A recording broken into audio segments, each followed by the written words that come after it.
বন্ধুরা আসসালামু আলাইকুম। আজকে আমি আপনাদের নিয়ে চলে আসলাম একটি সুন্দর পালং শাকের ক্ষেতে। দেখতে পাচ্ছেন কৃষক কিন্তু অলরেডি পালং শাক কাটতেছেন। আমরা ঠিক সেই মুহূর্তেই সেই পালং শাকের ক্ষেতে কিন্তু প্রবেশ করেছি।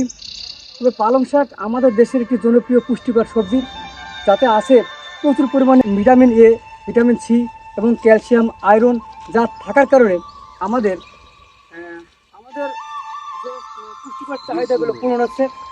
আপনারা যেমন ধরেন আমাদের পালং শাক খেলে হাড় মজবুত হচ্ছে। তারপর আপনার পালং শাক খেলে চোখের দৃষ্টিশক্তি বৃদ্ধি পাচ্ছে। তারপরে আপনার হচ্ছে শরীরে যত সমস্যাগুলো আছে এগুলো কিন্তু পালং শাক খেলে সমাধান করা সম্ভব। তবে আপনারা এই শুধু পালং শাকই না, পালং শাকের পাশাপাশি অন্যান্য সবজি চাষ করতে পারেন।